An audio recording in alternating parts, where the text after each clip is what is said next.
Buerki, the passionate creator behind the book Living Without Fear, which has touched and touches many lives, and the co-creator of the Amazon best-selling Inspired Journeys. If you're eager to explore a world of endless possibilities, you've come to the right place. Know someone who could use a dose of inspiration from today's episode? Feel free to share this podcast with them. And don't forget to stay updated by subscribing to my newsletter, joining me on YouTube, and if you found value in what you heard, kindly leave a brief review or rate it on your preferred podcast platform with a sprinkle of stars. Your unwavering support truly warms my heart, and I'm deeply appreciative of each and every one of you. Thank you for being here. And today, I'd like to help you to become more self-confident, because I think this is what I needed the most when I started my journey a few years ago. Have you also been the seeker all your life? Have you been reading a lot of different books on self-development, listening to podcasts, watching a lot of wise people on YouTube in order to learn how they started their journey? At my time, there was no internet. There were just books, and I took them in letter by letter. I learned a lot, but I still was unhappy with myself because everywhere I looked, I saw self-confident people around me. I was sure that I was the worst, lacking the most self-confidence. In my class at high school, no one was so shy as I was. No one talked as less as I did. When I met my classmates years later, they told me that they perceived me as that little gray mouse who never came out of its hole and whom they never could get to know as much as they tried. How sad was this? You might be in a better place, and I really hope it. But nevertheless, you lack self-confidence. You've tried already so many things. Maybe you went to psychotherapy as I did. Maybe you tried a lot of different books, different body work to heal and to get rid of emotional and physical pain. Maybe you studied astrology, or you consulted a specialist to learn why your life is much more difficult than the life of others. Maybe you saw healers and many wise people who helped you to understand yourself better. And as I did and experienced it as well, many people helped me over the years in different phases of my life. And I'm so grateful for all of them, because I wouldn't be here anymore, probably. And I'm sure that along the way, you do understand yourself better. And this definitely helps you to move forward. But as I experienced it, there was one big thing still missing in my life: the perception of myself as a wonderful human being who has the right to feel self-confident and who's not doubting herself every day if she had done it right, if she had spoken nicely to other people, or if she had been too harsh to her sons or to her clients or friends. It was the feeling of being okay the way she was, without doing something special, without working hard in her job or business.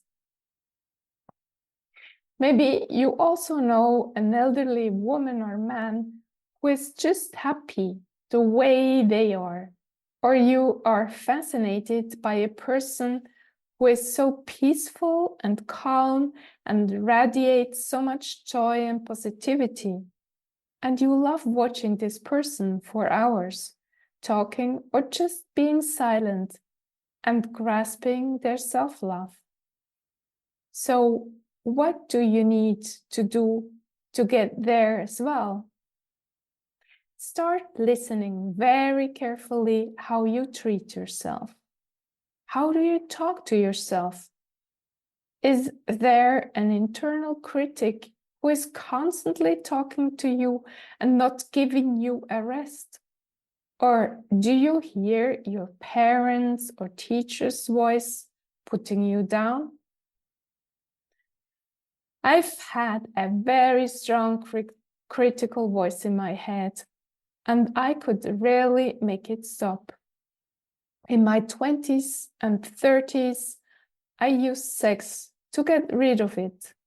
Later, I used a bottle of red wine per day to turn down the volume of this voice.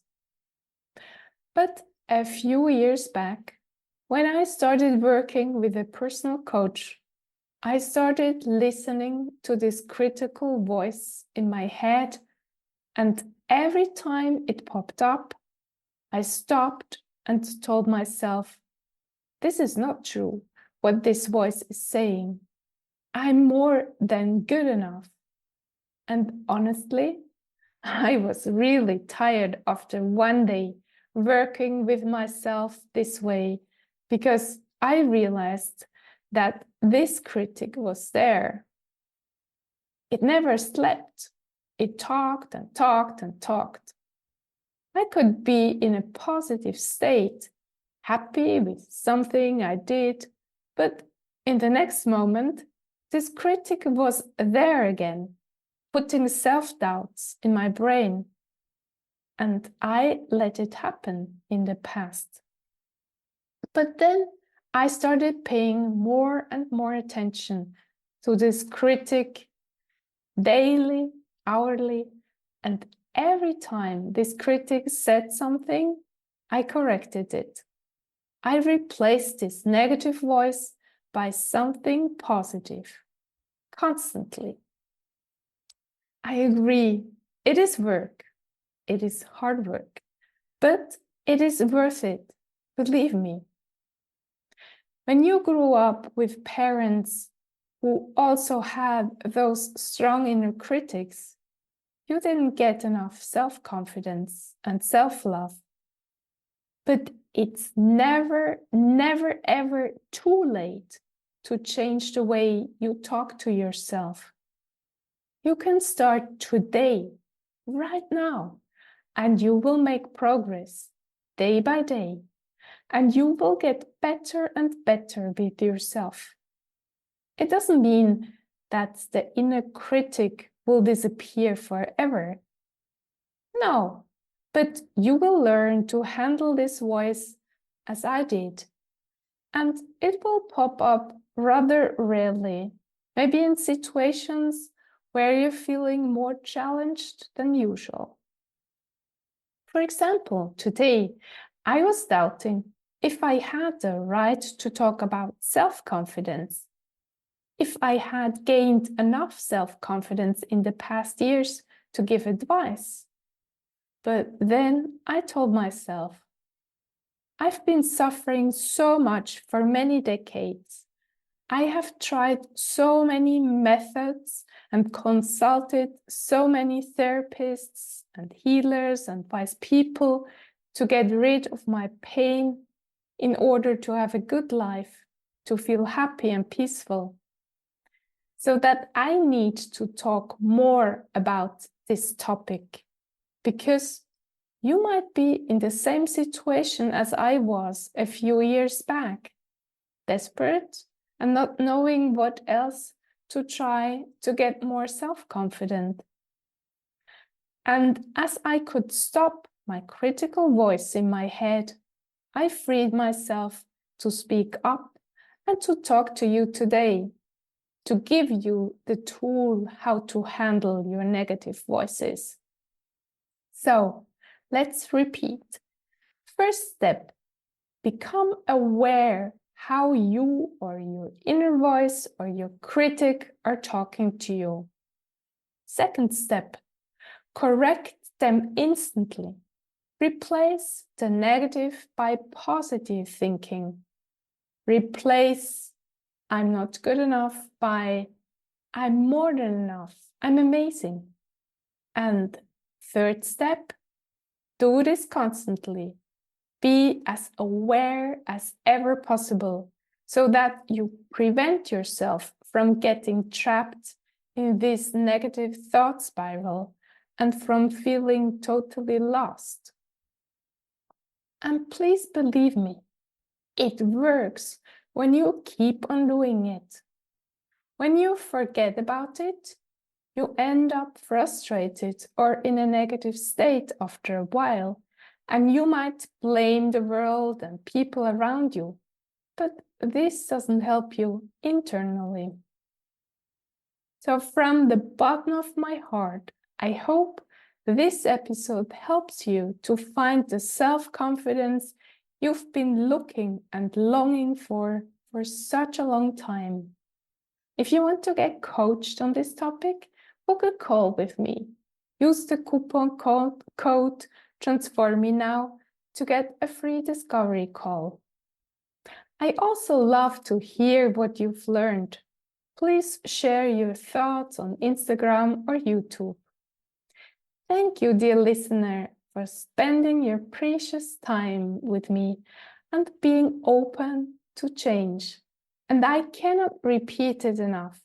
In case you still feel worthless and nobody seems to like you, I tell you, you're amazing, I love you, and you are a gift to everyone who crosses your path.